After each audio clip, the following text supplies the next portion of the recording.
Hi hello friends, welcome to our channel PR jobs info. Friends, మన ఛానల్లో ప్రతిరోజు updated notifications యొక్క complete information అయితే చెప్పడం జరుగుతుంది ఫ్రెండ్స్. కాబట్టి డైలీ మన ఛానల్ని ఫాలో అయ్యి అప్డేటెడ్ నోటిఫికేషన్స్ యొక్క ఇన్ఫర్మేషన్ అయితే తెలుసుకోండి ఫ్రెండ్స్. అయితే ఫ్రెండ్స్, మన ఛానల్లో ఆర్ఆర్బి గ్రూప్ డి కోసం ప్రతిరోజు అప్డేటెడ్ ఇన్ఫర్మేటివ్ వీడియోలు, డిఫరెంటెడ్ వీడియోస్ అయితే మన ఛానల్లో అప్లోడ్ చేశాను. డైలీ అప్లోడ్ చేస్తున్నాను.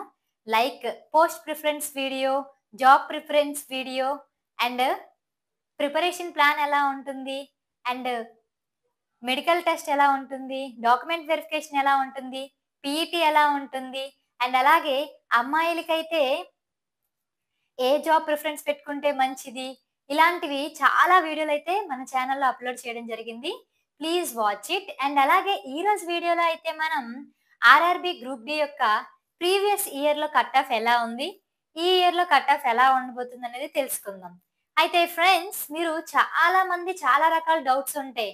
అసలు కట్ ఆఫ్ అంటే ఏంటి, నార్మలైజ్డ్ స్కోర్ అంటే ఏంటి, అసలు పర్సంటేజ్ స్కోర్ అంటే ఏంటి, రా స్కోర్ అంటే ఏంటి, అసలు ఇవన్నీ అంటే ఏంటి నాకు తెలియట్లేదే, అసలు నాకు ఎన్ని మార్కులు వస్తే ఎగ్జామ్లో నేను పాస్ అవుతాను, ఇలాంటివి మీకు చాలా డౌట్స్ వస్తాయి. సో ఈ డౌట్స్ అన్ని క్లారిఫై అవ్వాలంటే ఈ వీడియోని పూర్తిగా ఎండ్ వరకు చూడండి, ఎక్కడా స్కిప్ చేయకండి. ఓకేనా? సో పూర్తిగా ఇప్పుడు దాని గురించి తెలుసుకుందాం. Okay guys? సో ఫస్ట్ మనకి రా స్కోర్ అంటే ఏంటి, నార్మలైజ్డ్ స్కోర్ అంటే ఏంటి, పర్సెంటైల్ స్కోర్ అంటే ఏంటి అనేది ముందు మీరు తెలుసుకోవాల్సిన విషయాలండి. ఇవి తెలుసుకుంటేనే సిబిటిలో ఎన్ని మార్క్స్ వస్తే మీరు ఎగ్జామ్ పాస్ అవుతారనేది నేను చెప్తాను. ఓకేనా? సో ఫస్ట్ టోటల్ మనకి సిబిటి ఎగ్జామ్ ఎన్ని క్వశ్చన్స్ కమ్మా, 100 క్వశ్చన్స్ అండ్ 100 మార్క్స్ కి. సో సిబిటిలో 100 క్వశ్చన్స్ కి 100 మార్క్స్ కి ఫస్ట్ ఎగ్జామ్ జరుగుతుంది. అయితే వాటిలో మీరు అటెంప్ట్ చేసిన క్వశ్చన్స్ నేను ఎగ్జాంపుల్ గా చెప్తాను, మీరు ఎగ్జాంపుల్ గా ఊహించుకోండి. ఓకేనా? సో లేదంటే నేనే ఎగ్జామ్ రాసాను అనుకోండి. సో నేను అటెంప్ట్ చేసిన క్వశ్చన్స్ ఎన్ని, 80 క్వశ్చన్స్ నేను అటెంప్ట్ చేశాను ఎగ్జామ్ లో. ఓకేనా? సో నేను 6 క్వశ్చన్స్ కి రాంగ్ ఆన్సర్స్ అనేది పెట్టాను. 6 క్వశ్చన్స్ రాంగ్ ఆన్సర్ పెట్టాను. యాక్చువల్లీ ఆర్ఆర్బి గ్రూప్ డి మీకు చెప్పాను 1/3 నెగిటివ్ మార్క్స్ ఉన్నాయి. అంటే 3 క్వశ్చన్స్ రాంగ్ పెడితే 1 మార్క్ అనేది పోతుంది, మీ అందరికీ తెలిసిన విషయమే. అయితే నేను 6 క్వశ్చన్ కి రాంగ్ ఆన్సర్ పెట్టడం వల్ల 6 మార్క్స్ అనేవి 6 క్వశ్చన్స్ కి 6 మార్క్స్ పోయాయి. అండ్ అలాగే నేను 3 + 3 6 కదండి. సో దీనికి 1 2 మార్క్స్ అనేవి పోతాయి కదా. సో దానికి 2 మార్క్స్ పోయాయి. టోటల్ గా 8 మార్క్స్ అనేవి నేను కోల్పోవడం జరిగింది.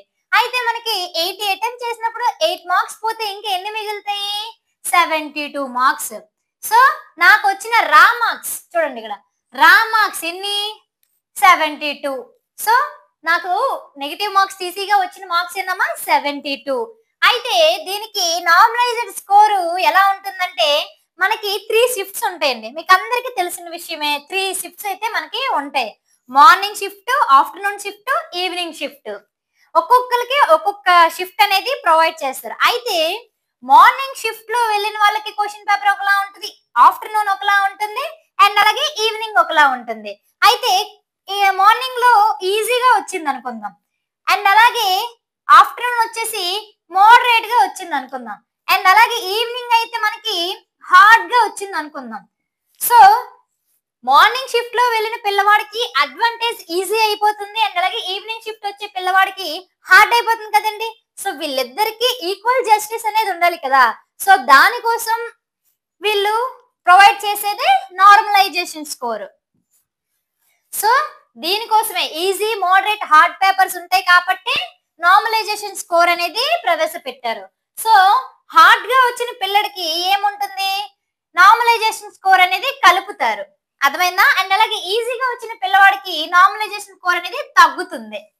అర్థమైందా? సో హార్డ్ గా పేపర్ ఉన్న వాళ్ళకి నార్మలైజేషన్ స్కోర్ పెరుగుతుంది, ఈజీగా ఉన్న వాళ్ళకి నార్మలైజేషన్ స్కోర్ అనేది తగ్గుతుంది.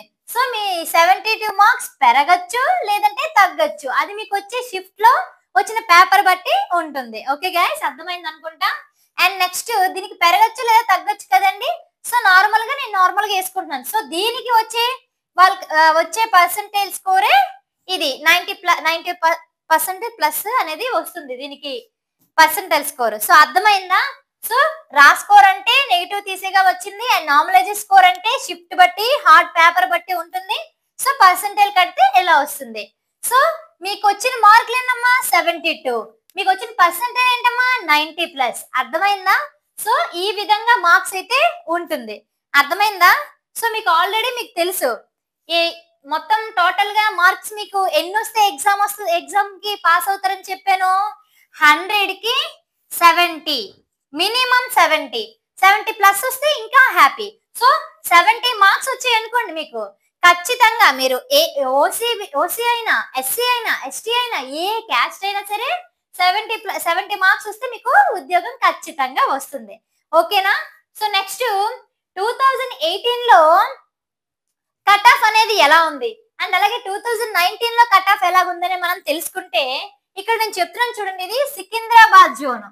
సికింద్రాబాద్ లో కట్ ఆఫ్ గురించి మాత్రం నేను చెప్తున్నాను, చూసుకోండి. సో 2018 లో మనకి ఎన్ని వేకెన్సీస్ వచ్చాయమ్మా? 62K అనుకుంటా, అప్రాక్సిమేట్లీ 62K వచ్చింది వేకెన్సీస్. సో మనకి అప్పుడు కట్ ఆఫ్ ఎంత ఉంది? అన్రిజర్వ్డ్ క్యాండిడేట్స్ కి 69 పాయింట్ ఇలా ఉంది, అండ్ అలాగే ఓబీసీ వాళ్ళకి 65, అండ్ అలాగే 59, అండ్ అలాగే ఎస్టీ వాళ్ళకి 56. అర్థమైంది కదా నేను చెప్పింది? కట్ ఆఫ్ మార్క్స్ ఎలా వస్తాయి అనేది, కట్ ఆఫ్ మార్క్స్ ఎలా వస్తాయని అంటే, ఇక్కడ కట్ ఆఫ్ 69 వచ్చిందంటే వాళ్ళకి పిల్లవాడికి ఇంకా తక్కువే వచ్చి ఉంటాయి మార్క్స్. సో నార్మలైజేషన్ స్కోరు కలిపినా తీసివేసినా మారుతుంది అనమాట. సో దీనికన్నా ఎక్కువ తక్కువ మార్కులే అతనికి వచ్చినట్టు. అర్థమైందా? సో నెక్స్ట్ 2019 లో ఎన్ని వేకెన్సీస్ ఉన్నాయమ్మా? 1 lakh. 2019 ప్రీవియస్ ఇయర్ లో మనకి ఎగ్జామ్ లో 1 lakh వేకెన్సీస్ అయితే ఉన్నాయి. అయితే అప్పుడు ఎలా ఉందమ్మా? 2019 లో నోటిఫికేషన్ వస్తే 2022 లో ఎగ్జామ్ అయ్యింది, అండ్ అలాగే 2023 లో మనకి రిజల్ట్ అనేది వచ్చింది. అర్థమైందా? సో ఇప్పుడు ఎందులో ఎలా ఉందో చూద్దాం. సో 2019 లో అన్రిజర్వ్డ్ లో నార్మలైజేషన్ కట్ ఆఫ్ ఎలా ఉందమ్మా? 57 అంటే పిల్లవాడికి ఎన్ని మార్క్స్ వచ్చుంటాయి? 53, 52, 54 ఈ విధంగా వచ్చుంటాయి. ఓకేనా? సో నెక్స్ట్ అలాగే ఓబీసీ వాళ్ళకేమో 52 వచ్చి 52కే జాబ్ వచ్చేసింది, ఎస్సీ వాళ్ళకి 46 వచ్చితే జాబ్ వచ్చింది, ఎస్టీ వాళ్ళకి 43, ఈడబ్ల్యూఎస్ వాళ్ళకి 40, అండ్ సిసిఏ వాళ్ళకి 40. అర్థమైందా? సో 40 మార్క్స్ వస్తే కిందిసారి ఎగ్జామ్ అనేది పాస్ అయిపోయారు, జాబ్ వచ్చింది. సో కిందిసారి అయితే ఈడబ్ల్యూఎస్ లేదు, ఎకనామికల్లీ వీకర్ సెక్షన్ అనేది లేదు. ఈ లాస్ట్ ఇయర్ మాత్రం ఈడబ్ల్యూఎస్ అనేది ఇందులో కలిపారు. అర్థమైందా? ఈడబ్ల్యూఎస్ వాళ్ళకి ఎక్స్ట్రాగా 10% రిజర్వేషన్ అయితే ఇవ్వడం జరిగింది. అర్థమైందా? సో లాస్ట్ ఇయర్ అయితే కట్ ఆఫ్ ఇలా ఉంది. సో ఇప్పుడు మీకు ఒక డౌట్ రావచ్చు, మేడం అయితే ఇన్ని వేకెన్సీస్ వస్తే ఇలా కట్ ఆఫ్ ఉంటుందా? తక్కువ పోస్టులు కదా ఇప్పుడు వచ్చాయి, మరి కట్ ఆఫ్ పెరుగుతుందా తగ్గుతుందా అని డౌట్స్ మీకు వచ్చి ఉంటుంది, ఖచ్చితంగా వచ్చి ఉంటుంది. సో దానికి కూడా నేను ఆన్సర్ చెప్తాను. సో కట్ ఆఫ్ అనేది వేకెన్సీస్ బట్టి ఉండదు, వేకెన్సీ బట్టి అయితే ఉండదు. మీకు ఇంతకు ముందు ఇచ్చిన 2012 లో చూసినా మీకు తెలిసిపోతుంది. అసలు వేకెన్సీ బట్టి అయితే కట్ ఆఫ్ అనేది ఉండదు. కట్ ఆఫ్ మరి ఎలా ఉంటుందండి అంటే, ప్రిపరేషన్ బట్టి ఉంటుందండి, పిల్లవాడు ప్రిపరేషన్ బట్టి ఉంటుంది. ఇప్పుడు 2018 లో 62K వేకెన్సీ ఉంది కదండి, అప్పుడు పిల్లవాళ్ళందరూ బాగా చదివిన వాళ్ళు అనుకోండి ఎక్కువ కట్ ఆఫ్ ఉంటుంది. అలాగే 2019 లో తక్కువ చదువుకున్న 1 lakh వేకెన్సీ అయితే ఉంది కదా, సో అప్పుడు 1 lakh పిల్లల్లోనే తక్కువగా చదివిన వాళ్ళు ఉన్నారు అనుకోండి, కట్ ఆఫ్ తక్కువగా ఉంటుంది. సో బాగా చదివితే అంటే ఈ అప్లికేషన్ పెట్టిన ఎగ్జామ్ రాసిన వాళ్ళందరూ బాగా చదివితే కట్ ఆఫ్ పెరుగుతుంది, కొంచెం నార్మల్ గా చదివితే కట్ ఆఫ్ కూడా నార్మల్ గానే ఉంటుంది. సో మీరు ప్రిపేర్ అయ్యే ప్రిపరేషన్ బట్టే కట్ ఆఫ్ ఉంటుంది తప్ప వేకెన్సీ బట్టి కాదు. ఓకేనా? అర్థమైంది అనుకుంటాను. సో మనకైతే కట్ ఆఫ్ ఇలా ఉంటుంది. ఈ సంవత్సరం ఎలా ఉంటుంది అనేది మీ ప్రిపరేషన్ బట్టి అనేది ఉంటుంది. సో కట్ ఆఫ్ గురించి అయితే ఏ భయపడకండి, మీకు ఇచ్చిన టార్గెట్ అయితే 70 మార్క్స్. 70 మార్క్స్ మీకు వస్తే కట్ ఆఫ్ ఎలా ఉన్నా మనకి అనవసరం. అర్థమైందా? కాకపోతే మీకు ఒకటే చెప్తాను, నెగిటివ్ మార్క్స్ ఉన్నాయి కాబట్టి ప్రతి ఆన్సర్ ని చూస్తూ నీట్ గా ఆన్సర్ చేసుకోండి. ఓకేనా? దీని తర్వాత ఫిజికల్ ఎఫిషియన్సీ టెస్ట్ ఉంటుంది, అది మీకు డెడ్ ఈజీగా ఉంటుంది. ఎందుకంటే ఇంత ప్రిపేర్ అయిన వాళ్ళకి అది బాగానే ప్రిపేర్ అవుతారని నాకు ఖచ్చితంగా నమ్మకంగా ఉంది, మీకు ఖచ్చితంగా జాబ్ వస్తుంది.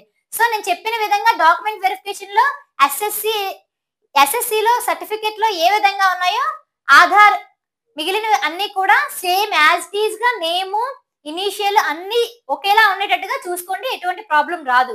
అండ్ అలాగే మెడికల్ లో కూడా మీరు ఖచ్చితంగా నేను మొన్న ఒక వీడియో చేశాను. సో ఎలా ఉండాలి, ఎలా జరుగుతుంది అనేసి. సో ఏ భయపడకుండా మీ దగ్గరలో ఉన్న క్లినిక్ వెళ్ళి ఒకసారి చెక్ చేయించుకొని ఇప్పటి నుండి జాగ్రత్తలు తీసుకోండి. సో ఖచ్చితంగా 2025 లో ఎగ్జామ్ రాస్తాం, జాబ్ అనేది కొడతాం. ఓకేనా? మీ వెనకాతలు నేనున్నాను. ఏమైనా డౌట్స్ ఉంటే కామెంట్ బాక్స్ లో కామెంట్ చేయండి, లేదంటే డిస్క్రిప్షన్ లో వాట్సాప్ లింక్ ఇచ్చాను, గ్రూప్ లో ఖచ్చితంగా జాయిన్ అవ్వండి. ఓకే గాయ్స్, ఇంకా ఏమైనా ఉంటే నాకు అందులో మెసేజ్ చేయండి, సరేనా? Thank you. అండ్ అలాగే కొత్తగా వచ్చిన వ్యూవర్స్ అయితే మాత్రం సబ్స్క్రైబ్ చేసుకోండి మన ఛానల్ ని, అండ్ అలాగే బెల్ ఐకాన్ ని క్లిక్ చేయండి. ఓకేనా? Thank you guys.